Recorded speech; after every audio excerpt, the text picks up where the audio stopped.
since this is the first experiential spirituality show, I thought it would make sense to talk about what experiential spirituality actually is. I feel, and this is why I titled the book that, and it's why I decided to ultimately change the name of the stream to experiential spirituality. I feel it's a very good term, a very good phrase. What experiential spirituality is nothing more than genuine spirituality, but it's necessary to clarify that one's spirituality is experiential purely because of all the ways that the word spiritual and the word spirituality are used in the modern day. If someone suggests to you that they have an interest in the spiritual, they could mean almost anything. They could mean that they like buying a certain kind of incense, or they could mean that they often go to visit some remote monastery in the mountains of Tibet. They could mean almost anything. So, what I really like about experiential spirituality is that it makes clear from the beginning that what this is about is a direct experience of the spiritual. And that, again, is what genuine spirituality is. It's also what mysticism entails. Direct experience of the spirit is the business of the mystic. Now, the end goal of mysticism is recognition of one's unity with God. And that is also the end goal of any genuine spirituality as well. But I feel that more than mysticism, the term experiential spirituality really conveys what I have to say is all about and what it actually involves. When writing a certain chapter of my book the other day, it's amazing. I remembered something that occurred, and this was when I was writing the simple version of the book. And in the simple version of the book that I started writing but then stopped because I realised a publisher wasn't going to be as impressed by it and was less likely to publish it. In the simple version of the book, I more employ anecdotes from my life in the same way that I do in these live streams. Again, that simple version of the book was written very much in the same way that I speak here, which is not true of the book as it currently exists. And I remembered a certain incident when I was 16 years old, and I don't believe I've ever shared this. I may have shared it once, but not for many years here online. I had this particular girlfriend at the time, and she was my first proper girlfriend. You know, I'd had girlfriends before that point, but they weren't serious girlfriends. They were just girls that you might hold hands with and things like that. But this girl I was with at the time, she was my first proper girlfriend in the sense she was the first girl I got physical with and or got intimate with. And we were walking home from high school together one day, and even at that time I was known as someone who had an interest in the spiritual questions. And I can't remember why, but I was looking up into the clouds, just looking up at the sky. I was just, don't know if I was daydreaming, but it was for no real reason. But my girlfriend, she turned to me and she said, because she did not share my interest in spirituality, she turned to me and she said, "What are you doing? Are you looking for God up there?" Now obviously she was joking, but it struck me even at that time, even when I was 16, how silly that was. The idea that I'd be looking out there to try and find God. Now, those who have a more sophisticated understanding of spirituality, they might be tempted to dismiss that as the ignorance of a 16-year-old girl. But that's not really possible considering that the majority of adults seem to hold that exact same idea of God, both in the modern day and throughout history, that God is something out there somewhere. Now, the reason this comes about is because of the way that sacred texts are misunderstood. is because of people taking the portrayals of the divine as contained within sacred texts and taking them at face value, and therefore taking their spatial their spatial portrayals literally, and therefore heaven and God are somewhere up there, and Satan or the evil equivalent is somewhere down there. And again, this is not something that only this is not a perspective that only children have. Even most adults, I would say, have this understanding. But that's not the understanding that mystics have ever had. Mystics have always understood that there was more subtlety to it than that what we call God and heaven, these are not places out there somewhere. And it's not just mystics. Mystics would naturally know that because, again, the business of the mystic is experiential spirituality. It's direct experience of the spirit, so they would know. But even remotely sophisticated theologians know that heaven is not a place out there, and nor is hell someplace down beneath the earth somewhere. But it's interesting because the idea that heaven is somewhere out there, or that you might find God floating out there in space somewhere, it betrays an ignorance of what the spiritual actually is. And this is something that must be clearly understood when engaging with experiential spirituality. I like to use the very common divisions of matter, mind, and spirit. Those categories are not the only categories you can employ when dividing reality up into different elements, as you might call them, but it's certainly the most universal way as far as I'm concerned, and that's why I employ it.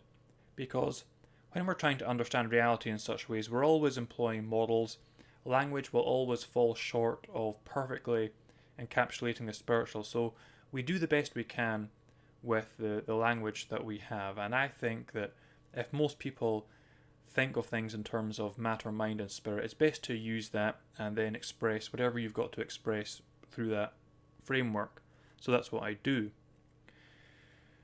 But if you suppose that heaven is out there somewhere, and that God likewise is out there somewhere, if you just go far enough into outer space, you might eventually encounter God if he exists, then you're necessarily miscategorizing God. You're necessarily saying that heaven and God belong to the material because they are somewhere within time and space, which is clearly not so. Spiritual realities, like God, or what I call the absolute. I use the word absolute for God simply because so many people have negative things associated with the word God. If you use the word God in conversation with many people, they'll think they understand all about God, and they'll know whether or not they accept the idea as reality or not. So their minds are closed immediately. So I prefer to use the term absolute, because whatever your view of the supreme power of this universe, whether you think it's a personal intelligence or an impersonal force, we all agree that it represents the absolute of reality, and therefore absolute is a fairly uncontroversial term, I feel. It's for similar reasons that I prefer to refer to Jesus by his Hebrew name Yeshua, because so many souls have so many negative things associated with the name Jesus because of the negative ways that people have behaved under that name, that as soon as they hear the name Jesus, many souls are closed off to any understanding at all. So I prefer to employ Yeshua. Same reason I use the term absolute when talking about God. But the absolute is not to be found anywhere in outer space or anywhere in the material realm. And that should be a very basic understanding that anyone who approaches the spiritual seriously should grasp, but they don't. Nor is the absolute to be found anywhere within the mind, because the moment you come across the absolute in the mind, you're not coming across the absolute, you're coming across your own conception of the absolute necessarily, because you encountered this in the mind. And so the idea that God might be out there in outer space somewhere, and that heaven likewise might be found somewhere in outer space, it comes from a miscategorization of the spiritual. And this is something very common. In fact, I go so far as to say that most people who claim to have a spirituality do not have a spirituality at all. What they have is what I call a counterfeit spirituality. You see, someone might say they have a spirituality, but if you inquire as to what that involves, what you'll typically find is that it involves reading sacred texts of one kind or another, and quite often studying belief systems, studying theology, and so forth. And most people take that to be spirituality. But is it really spirituality? No, it's not. It's not spirituality because the soul is not engaging with the spiritual, they're engaging with the intellectual. What those souls are doing is confusing those things that relate to spirituality with spirituality itself. You see, in their sacred text, they're reading about the spiritual, and so they think that is a spiritual activity, when a spiritual activity would actually to engage with the spiritual itself, which is not what they're doing. So what they're doing is engaging in intellectual activities and mistaking them for spiritual activities because they relate to the spiritual. Very common mistake, in fact, almost every soul falls into that trap. But it's understandable that they do so because the religious world almost entirely is made up of souls doing that exact thing. And most other souls who are not necessarily part of that religious world, they nonetheless still look to that religious world for an example of spirituality. And so they see all these different religious leaders and these theologians portraying spirituality as an intellectual endeavor, and so when they want to engage with the spiritual, they start doing likewise because no one has ever told them anything different. The problem is that when it comes to the categories of matter, mind, and spirit, they get progressively more subtle. So matter is very, very crude. Mind and its constructs is considerably more subtle than matter, of course, but the spirit is even more subtle than mind, and that's part of where the problem is that most souls don't see an alternative. When they hear my objection, a lot of people will think, well, okay, you say that reading sacred texts and studying belief systems merely relates to spirituality and is not itself spirituality, so what else is there to do then? What else are we supposed to do? I think that's a massive part of the reason that people mistake intellectual activities for spiritual activities, because they're not aware of any alternative. Because the spiritual, it seems from a human perspective, is very hard to find, but actually it's not. In fact, the spiritual, that which we can engage with experientially, is hidden in plain sight. And I thought I'd offer 3 examples of how the spiritual, and indeed the absolute, God, is hidden in plain sight in all of our lives. The first thing you have to entertain, at least, is that we are not flesh and blood. We are spirit ourselves. Now, I say entertain instead of accept because I am not interested in being dogmatic. I have no interest at all in getting people to just accept my assertions about reality when they've got no reason to accept them. In fact, if anyone does that, then they completely miss the point of what experiential spirituality is all about. It's about experience. And as I say in the book, you must never accept anything as true that you don't know yourself through direct experience.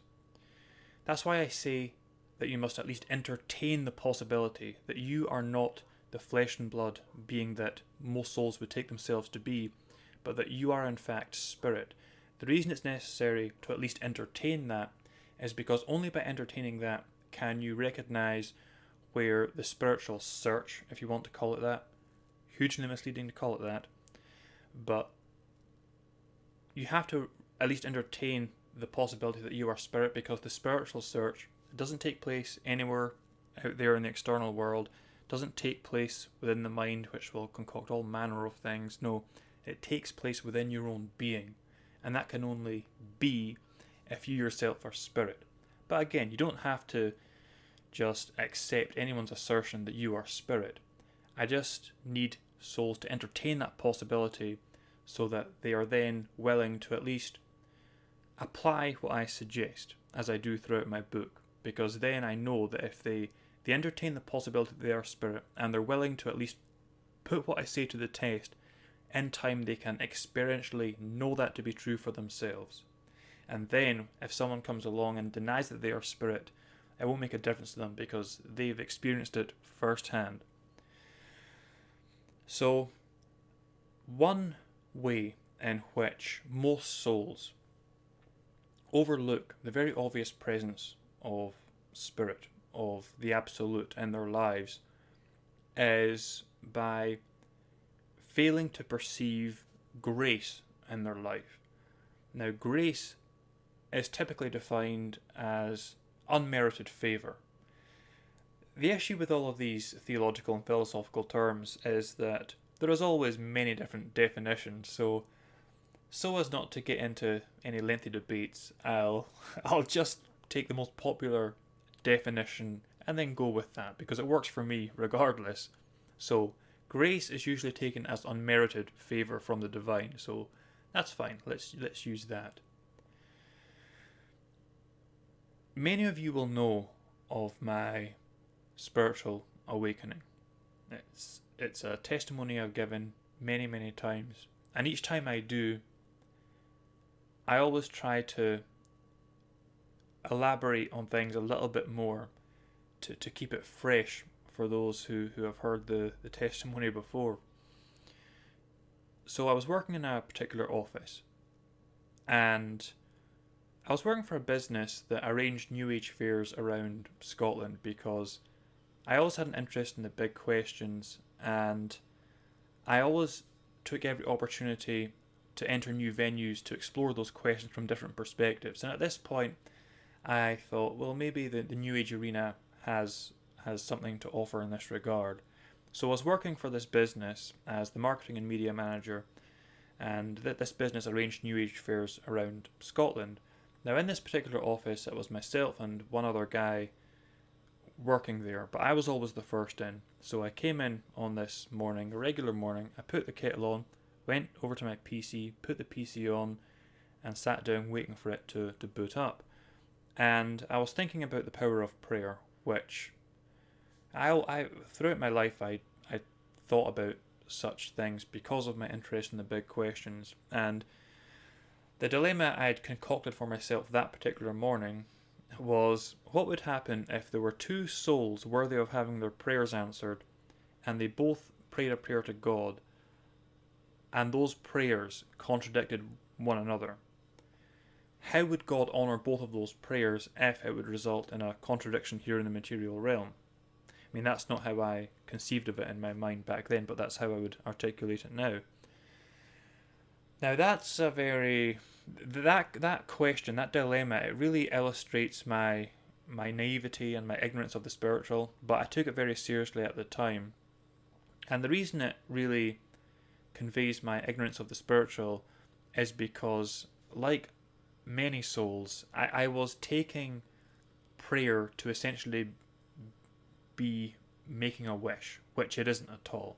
Prayer is not about making a wish. Prayer is about communing with God. That's what it's fundamentally about, and it's to our advantage to commune with the absolute as often as possible. That is fundamentally the purpose of prayer before it's about anything else. So that was my misunderstanding, but at the time I took it very seriously, and I was investing all of my intellect in trying to figure out this riddle that I'd concocted for myself. And I had what you might call a Eureka Moment. Something I can only compare it to an epiphany. It was like I reached a conclusion using my intellect, but it was not something that could be expressed by the mind. So as I've explained it before, it was like I pierced the roof of my own intellect, and this flood of what you might call divine insight or gnosis came in, and it was like the room around me, as well as feeling this overwhelming sense of peace and love. It was like the room around me became tangible in a way. You know, if you're moving your arm through a really warm environment, having come in from the cold, you can feel the warmth. It was like that. It was like there was this ethereal essence that had suddenly appeared, and I knew it to be the being of God, the being of the Absolute. But I also knew that it hadn't just appeared there. I knew instantly that it was in fact always there. The being of God always permeated reality. It's just that we're not aware of it typically. And so that experience, at the height of its intensity, that experience lasted 4 or 5 minutes. But the peace and joy, the indescribable peace and joy that I felt lasted for nearly a week afterwards. That there was this residue of joy, if you like.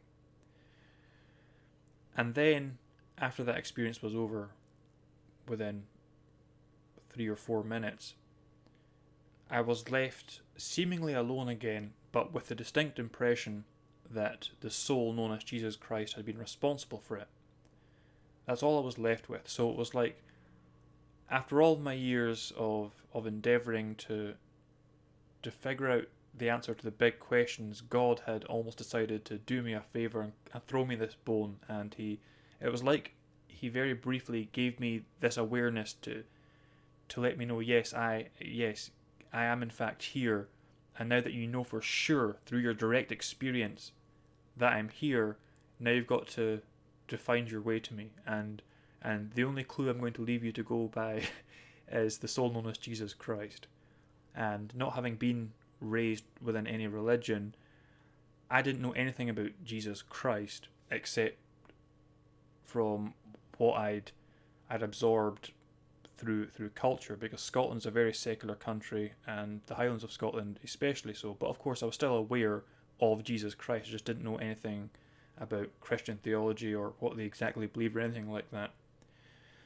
So having Jesus Christ left as my only clue, I followed that. I became a very mainstream Christian for a time, and after a very long journey I arrived where I am, and as I am sitting before you now.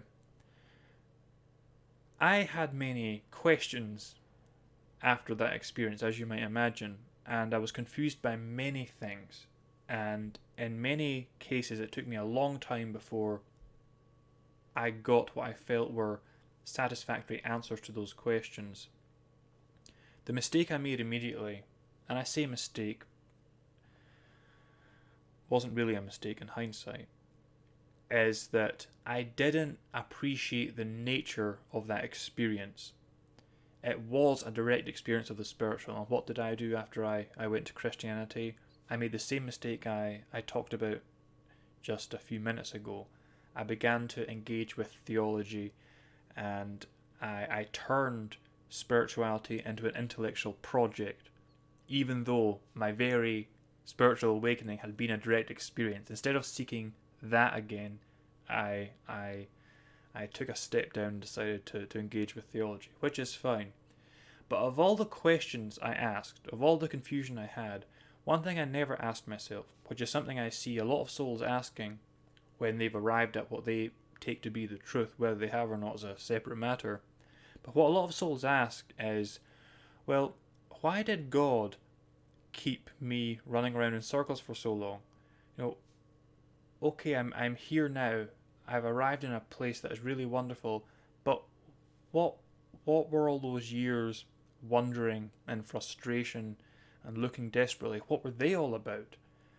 That's one question I never asked myself, because it was obvious to me immediately after that experience, looking back on my life prior to that, it was obvious to me how every single experience that I'd ever had, no matter how negative or mundane I took it to be at the time, it was the grace of God. Grace being unmerited favour. It was the unmerited favour of God leading me to exactly where I needed to be. All the mundane experiences, all the hard times, the times where I went hungry and I just felt completely lost in my spiritual search, the kind of mundane experiences we've all had, those relationships that while they seemed great in the beginning, they ended up disastrously. I could look back and see exactly how every single experience, and especially not just including the negative ones, but I would say especially the negative ones, took me to where I was in the modern day. So I never once asked the question, why did God have me going in circles for all those years? Because I knew exactly why. It's because I needed to I needed to have a certain kind of understanding, and I needed to be in a certain place as far as my state of being was concerned to have that experience and then act appropriately with it. Now, I said that I feel I made a mistake after that experience of focusing on theology and thereby turning spirituality into an intellectual project. But even though I can call that a mistake from a certain perspective, I know that even that wasn't a mistake, because if I hadn't done that, there's no way I could, for example, have written a book where I'm conveying this intimate knowledge of, for example, the biblical and non-canonical scriptures, because without that period that you might consider a mistake from a certain perspective, I could never have had that understanding. The point is that the grace of God is active in the life of every single soul. Whether they see it or not, well, that's a different matter. But it's something worth thinking about. It's worth going over your own experiences, and especially the negative ones, and really thinking about the ways they have shaped you. Really thinking about the ways you couldn't be who and as you are in the modern day without those experiences, because you will absolutely begin to see a certain pattern at work there. Again, it's something I saw instantly after my spiritual awakening. So this is one way in which God is hidden in plain sight in our lives.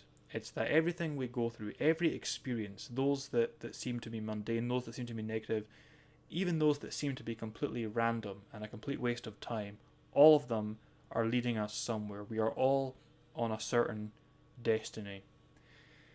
Of course, that is something that souls will have to look at and really scrutinize, and and they might have to expend some effort to perceive. But such is not so with my second example of the presence of God in our lives, because that second example is nothing other than our very conscience. The conscience is an amazing thing. And what's even more amazing, almost, is the fact that it has got so little attention within spiritual and religious thought. There have been great religious figures and certainly spiritual figures who have commented on the conscience, but very rarely is it elaborated upon to any great degree. It's almost like something that they feel the need to address, so they'll address it, a paragraph or two here and there, but otherwise they're going to move on to more important subjects, like involved with theology and things like that. The conscience is the most obvious example of one, spirit, and two, grace. Because again, grace is unmerited favour. Think about the wonder of the conscience. The conscience is an infallible moral guide.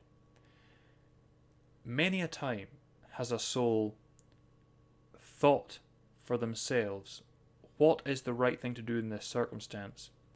Gone with what they thought was the right thing to do, and then realised later, no, that wasn't the right thing to do at all, and I made a terrible mistake there. Not once has a soul obeyed their conscience and then later thought, that was completely the wrong thing to do. I not only did not do a good thing there, I did an evil thing there. That just doesn't happen, because the conscience is an infallible moral guide. Now, The conscience doesn't necessarily lead you to physical and mental comfort. In fact, sometimes you obey your conscience to the detriment of your physical and mental comfort, but you still know that you did the right thing, you know.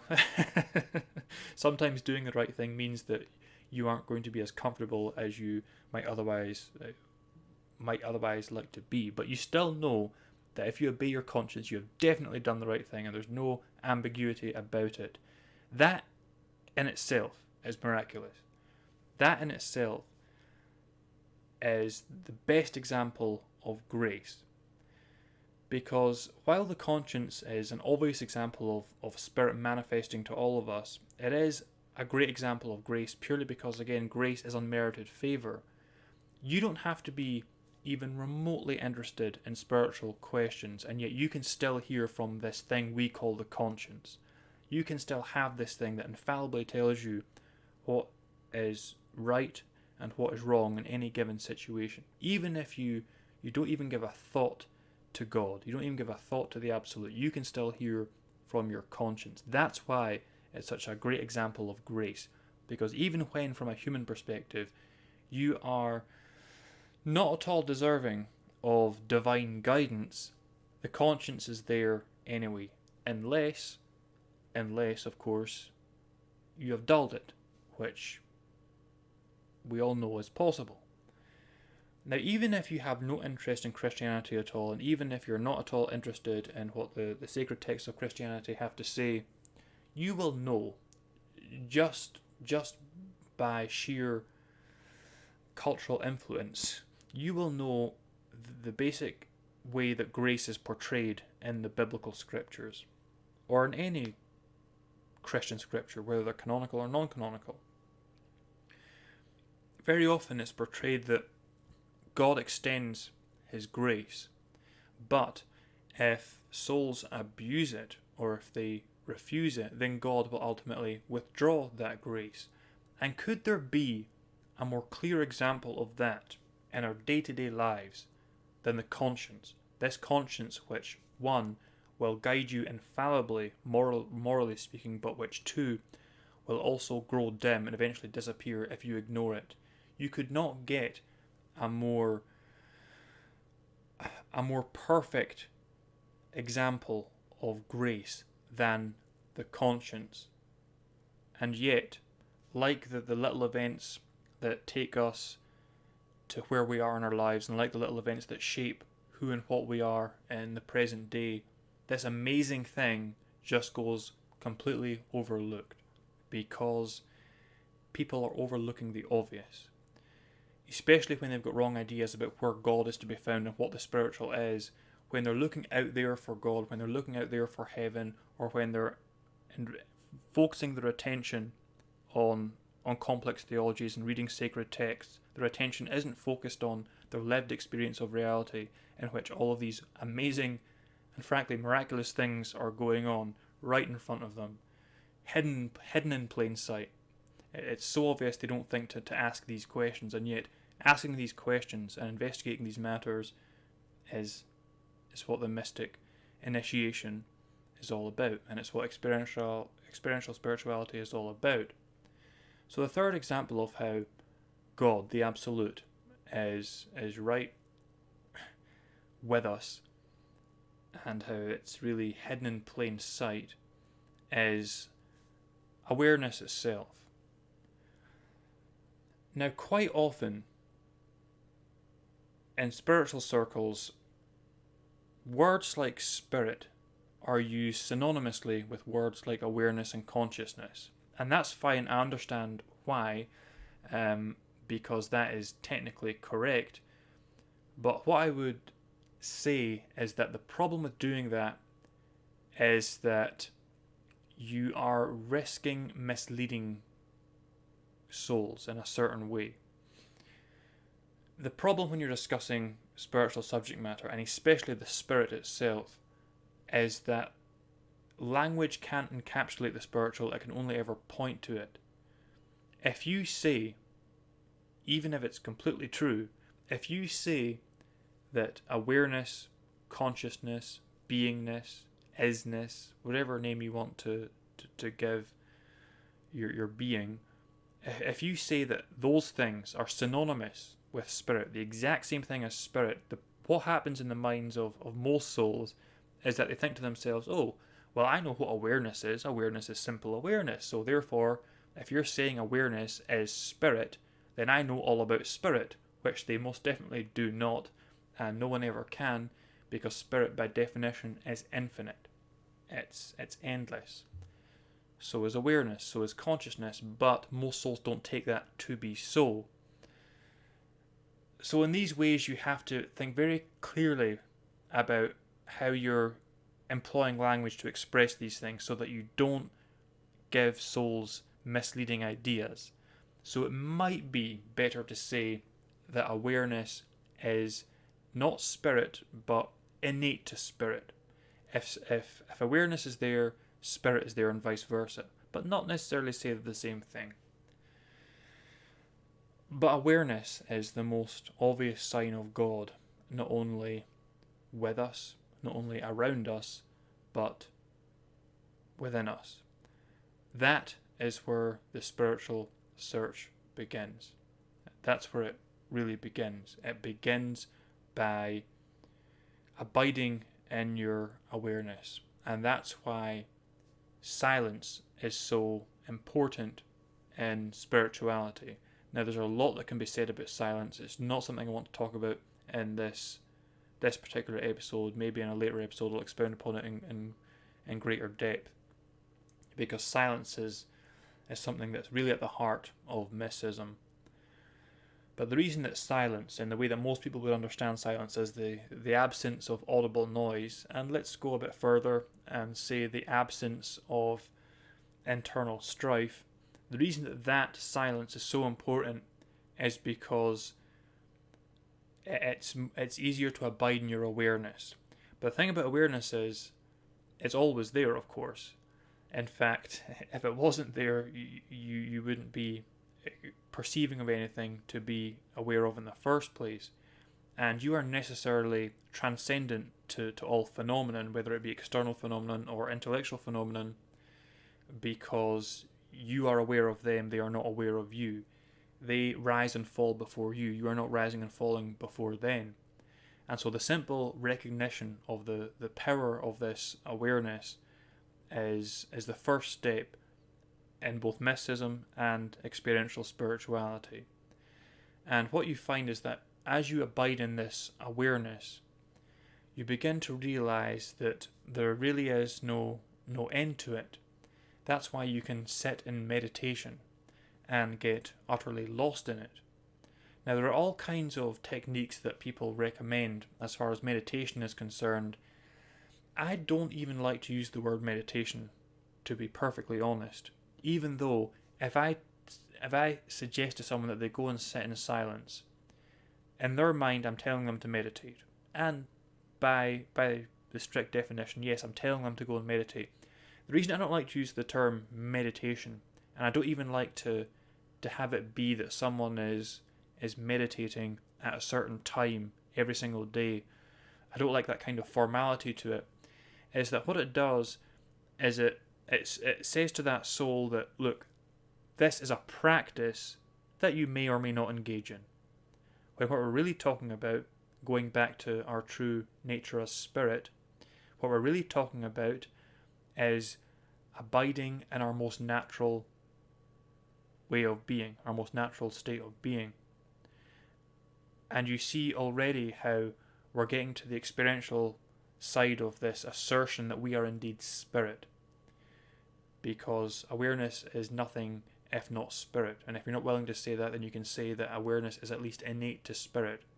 But this awareness is the truest you, provably the truest you than anything else.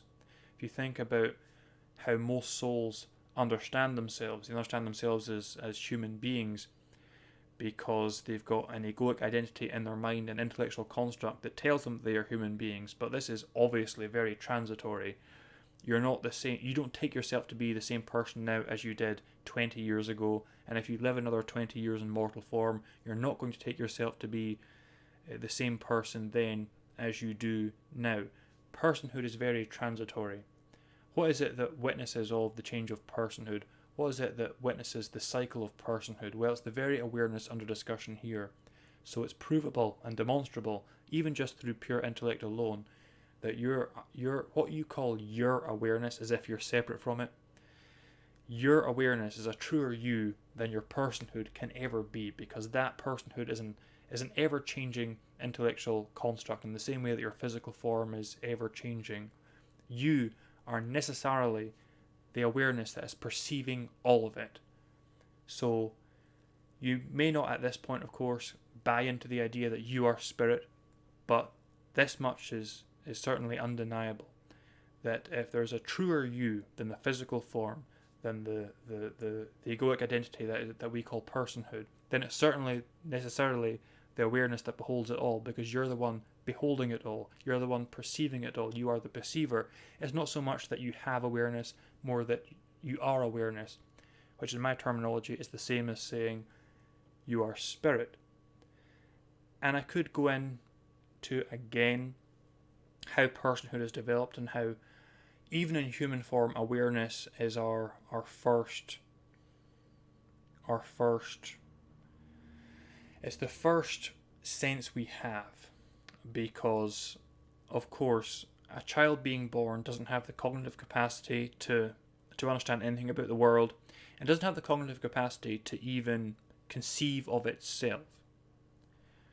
But eventually it will, and it will recognize something about itself in relation to those around it. It will, as it physically develops, it will recognize more and more attributes about itself, and as this is happening, what we call an egoic identity is forming in their mind, and it's becoming ever more complicated as they get older, until when they're an adult, they have this egoic identity, this construct in the mind that tells them what they are, and it's so complex, no one can ever know it except that soul themselves. But that was developed through conditioning, and that construct depends upon the thought I am. It depends upon that soul being able to conceive of itself in relation to other things. I am David. I am the son of this person and the son of that person. I am the brother of this woman here. I like this food. I like this music, and so on and so forth. Personhood is dependent upon the I am thought. But, of course, again, a child initially doesn't have the cognitive capacity to even have the I am thought, because it can't conceive of itself in those ways. But what it does have is the pure sense I am that is innate to awareness.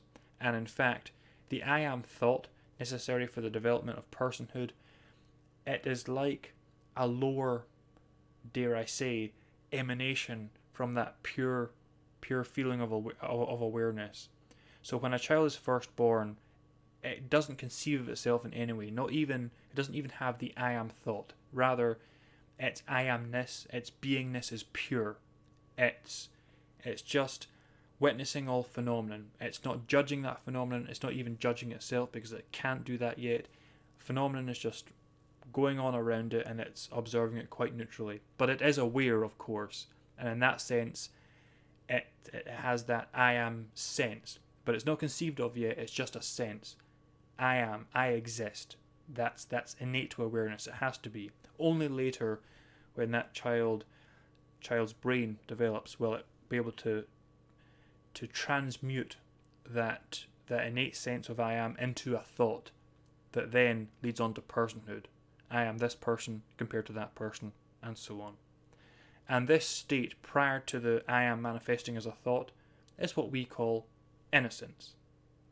So you can see that even just on a basic level in the development of a human being, this awareness, not only does it witness personhood, it obviously exists before it, before even the I am thought. So if there is a true you, a you that has been around longer and is more persistent than personhood, it is obviously that awareness. And in fact, this is the esoteric understanding of reincarnation, For those who may not know, exoteric just means on the surface. Esoteric means secret or hidden. In almost every belief system and where you have certain ideas about reality, no matter what tradition they exist in, there is almost always an exoteric understanding and an esoteric understanding. Now, reincarnation on an exoteric level is understood as the rebirth of a soul into another physical form after the death of their former physical form. That is the exoteric understanding of reincarnation. But the esoteric understanding of reincarnation is the very awareness, the very spirit that persists through all these cycles of personhood that I was just talking about. So in the esoteric understanding of reincarnation, what's being addressed is not the death of mortal forms and the entrance and the transmigration of souls into new mortal forms, but rather the death of personhood and the essence, the awareness, the spirit that persists through that. And as ever, the esoteric understanding of such ideas is always immediately more useful and applicable than the exoteric understanding, although I must hasten to add that this is not a binary choice. These are not mutually exclusive. Both could be true.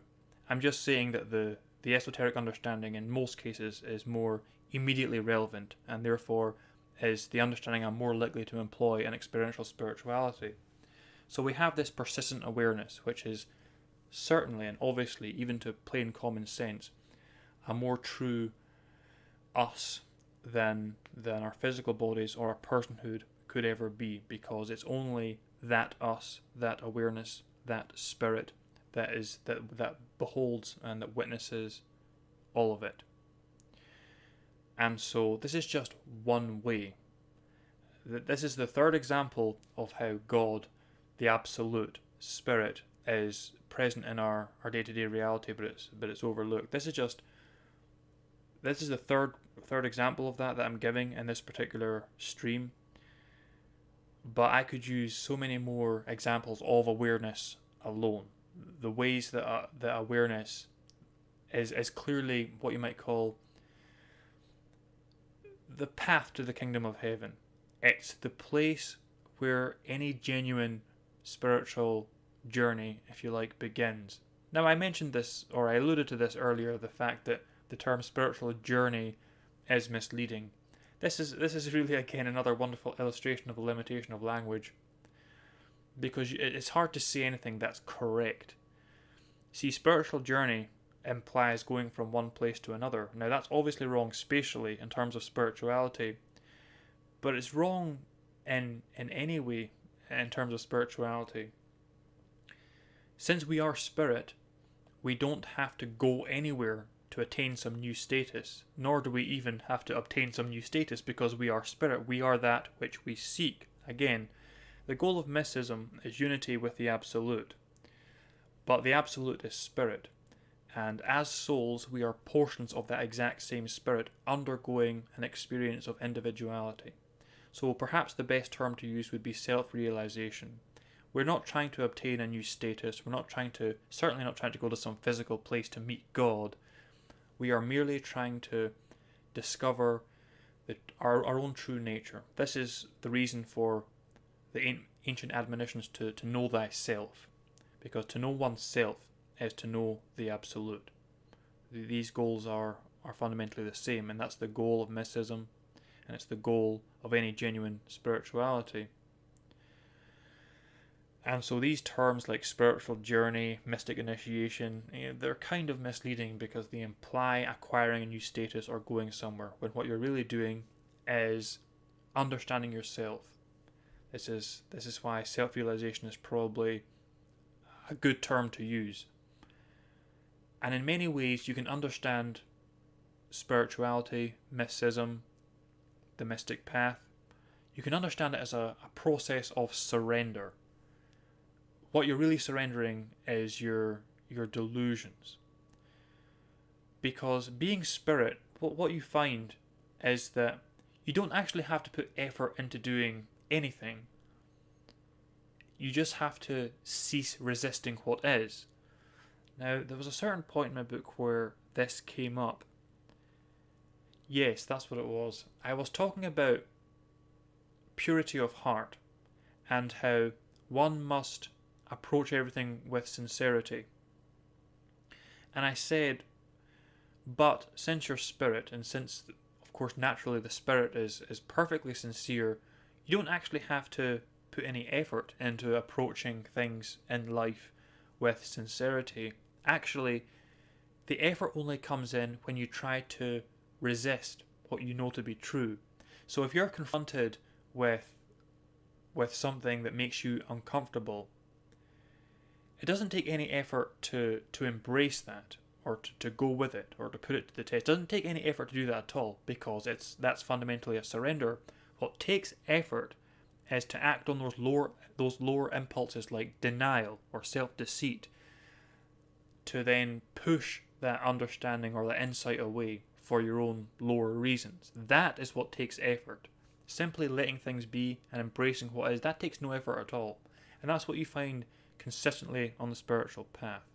And this is again because we're not struggling to become some new thing. We're not struggling to reach some new state of being. We're certainly not struggling to go into outer space to find God.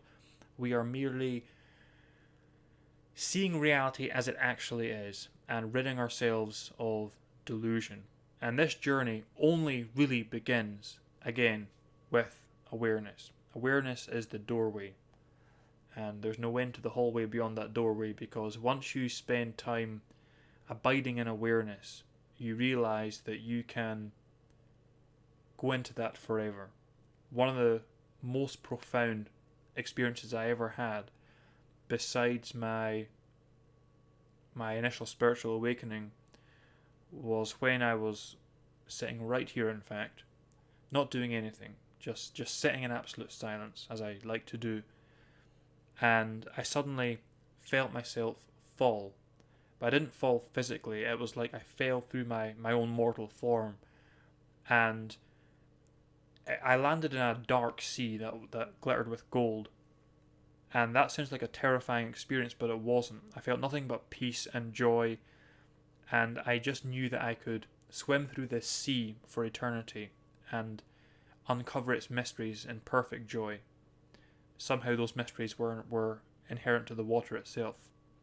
But of course, that was an experience of spirit, but spirit is not actually a dark, glittering sea. That's just the way my mind portrayed the experience I was undergoing, an experience that being spiritual is quite beyond the mind. But that is the kind of thing you begin to experience when you enter into this awareness, into this consciousness, into this spirit. Not that you have, not that is with you, but that you are. And then, when you begin to think of the implications of the fact that everyone else has that same awareness, that same spirit, you realize how truly profound what you're dealing with is. In spiritual circles, it's not uncommon to say, we are one, we are united. But that's usually just very flowery, very nice rhetoric. Often coming from a very good place, but there's very rarely any substance to it. But then when you consider this consciousness, this awareness, if you look at your neighbour, if you compare yourself to your neighbour in physical terms, not only are there going to be a myriad of differences, there's barely going to be any similarities in all likely.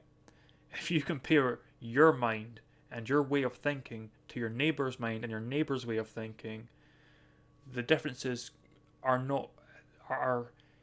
they're just irreconcilable. We seem to operate in the same physical reality, but we see it very differently. We've got very different lenses on it.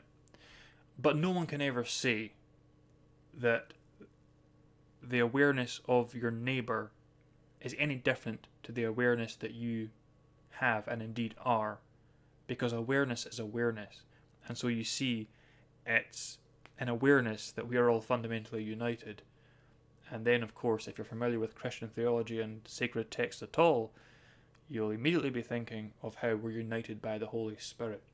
So when Yeshua said, as he did in the Sermon on the Mount, that what his disciples did to the least of his brothers, they did to him, when you begin to experientially verify these things that I'm talking about, you begin to wonder if Yeshua wasn't actually talking literally there. If we take ourselves to be this spirit, to be this consciousness, and we all know that your neighbour has that consciousness as much as you do, and if we see how not only are we united on that level, which is why I say we are souls living out an experience of individuality, or rather we are spirit, and as souls we are living out an experience of individuality. Not only are we united on the level of spirit or awareness, there's not even any distinction there. You can't even say we're united, because there is only one awareness, there is only one consciousness, just as there is only one spirit. And so that's the place where experiential spirituality, or any genuine spirituality, begins.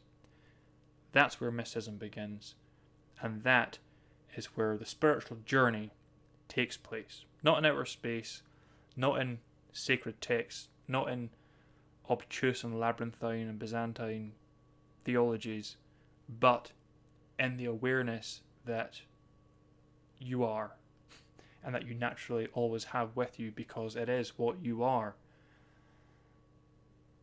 I could talk for another 2 hours about this, even longer if I was going to get into the depths of it. But I'll just conclude with this. Think about the ways that this makes so much sense. You see, I talked earlier about how people who claim to have a spirituality so often don't. What they have is an interest in subject matter that relates to the spiritual. They don't seem to recognize certain consequences of that. If spirituality really is a matter of studying all these sacred texts, studying all these obtuse theologies, then the primary ability you need is really intelligence, because it takes a fairly high degree of intelligence to wrestle with such things, and it's going to be off limits to most souls. Now, if that's the case, what it means is that the truly spiritual are essentially an intellectual elite. Now, before we go into any arguments concerning whether that's right or wrong, you know in your heart that is completely wrong. You know it. You don't have to reference any sacred text. You know in your conscience that that is completely wrong. The idea that the chosen of God are an intellectual elite. That's clearly wrong on the most intuitive level. But it's also obviously wrong because it's the exact opposite of what every single mystic and every single sacred text testifies of. It's not about intellect, it's about purity of heart. It's about sincerity. But only if you recognize where the spiritual journey takes place and how to begin will you be able to make sense of that. Because if you think that spirituality is a matter of studying sacred texts and understanding complicated theologies, then you can never make sense of that, because it's very plain to you that you do need a high degree of intellect. And so what happens then to that nice little old lady who's sitting next to you in church? Now, she has no hope, because she can't even begin to wrestle with these really complicated subjects. But when you understand what true spirituality is, you realise she doesn't have to, and you realise why it's only the pure of heart that can make the genuine spiritual journey. Because we are spirit, and the most obvious sign of that spirit is the awareness that we not only take with us, but that we are. That's where the spiritual journey begins. So that's experiential spirituality in a very long nutshell, and yet I could go on for so much longer. I just wanted to point out 3 ways, just 3 ways. There are so many more, but I knew that I would expound upon them to a fairly lengthy degree, but just 3 ways that the grace of God, indeed the very presence of the Absolute, is present in our lives in ways that we completely overlook. One is the general grace that the Absolute extends to us based on the experiences we go through and the way that they shape us, even those experiences that we take to be negative or even pointless. The second is the presence of the conscience, which is the most obvious extension of grace that could be imagined. You've got to savor the absurdity of the fact that people scour sacred texts and study dead languages just to squeeze one more ounce of insight out from these archaic passages, all the while overlooking this amazing thing that they talk about as if it's just something unworthy of attention. It's crazy. And the third, most important, is awareness. And it's the most important because it's where the spiritual journey begins. And that's why, even though it's very clear to me that a lot of souls don't really get what I'm saying, they don't really understand why this is, even the most basic spiritual practitioner, even if they don't understand everything I've just explained to you, they still know the routine, as it were. They still know, okay, go to a quiet place ideally, sit there and just abide. They still know that much. They may not know to what end they're doing that. They may not know what I just explained to you, but they know that much. And it's because, again, the spiritual journey begins and never ends in your awareness, because your awareness that you are is infinite and there's no end to that journey. And that's why I appreciated that spiritual experience I had so much. I mean, I could have intellectually explained it to you anyway, the fact that, of course, spirit is limitless and you can explore it forever by definition. But that experience where I fell into that sea and that sea was spirit, that really brought it home to me in a way that no intellectual understanding ever could. So I believe I'll leave things there for this episode, and I think that I'll continue where I'm leaving off here in next week's episode. So thank you very much for watching, everyone. It's always a pleasure to speak on these subjects. So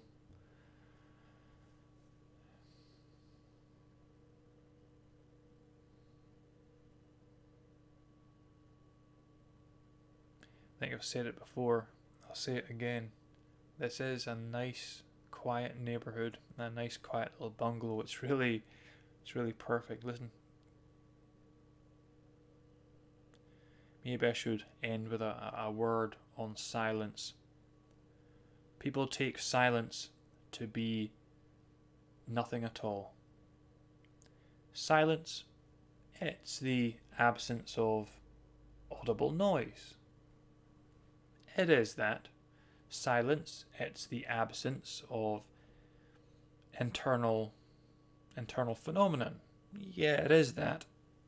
But then, from what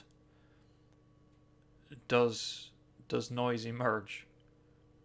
From what does any internal phenomenon, be it impulses or thoughts, from what do they emerge if not silence?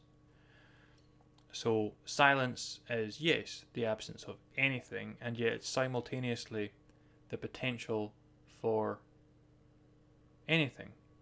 And then if you think about that and compare that to how we might understand the absolute. Now, we can't understand the absolute. The absolute by definition is beyond, we can't possibly encapsulate the absolute in a concept.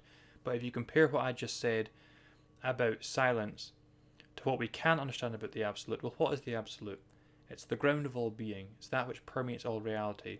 It's necessarily that from which all arises, and yet the absolute itself is beyond all concept. It's beyond all concept, but all concepts necessarily emerge from it. Compare what I just said about silence to the absolute and start thinking along those lines. And as I say in my book, if you contemplate matters like that, you will never be far from a tremendous epiphany.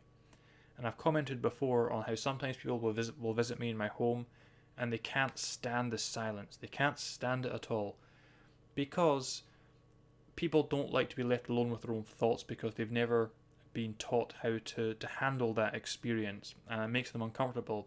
So there's a lot of souls out there who will tell you openly that they have to have something on in the background, a TV, a radio, something on in the background, even as they sleep, otherwise they can't sleep. And that, I think, is a great reason the Western society is so spiritually deficient. Because if, as I've posited in this stream, awareness, the awareness that we are, is indeed spirit, if we are never at peace, if we never reside in silence, how can we even begin to know ourselves, to know that spirit, to know that awareness that we are? So whereas a lot of people who come around here, they feel uncomfortable because of how quiet it is, I love this silence. There is nothing absent from this silence. It's perfect. And to worldly eyes, if I just sit here abiding in silence, if someone were to observe that, they would think I was completely wasting my time. They'd be thinking, come on, there's so many more productive things you could be doing. Hey, if you want to remain on spirituality, why don't you continue writing your book? But they don't understand, because they've never delved into awareness in the way I've described in this live stream. If they had, they would never make such a suggestion. They too would be as eager for silence as I am. Okay, but I'm going to end things there. So thank you very much for watching, everyone, and may your moment be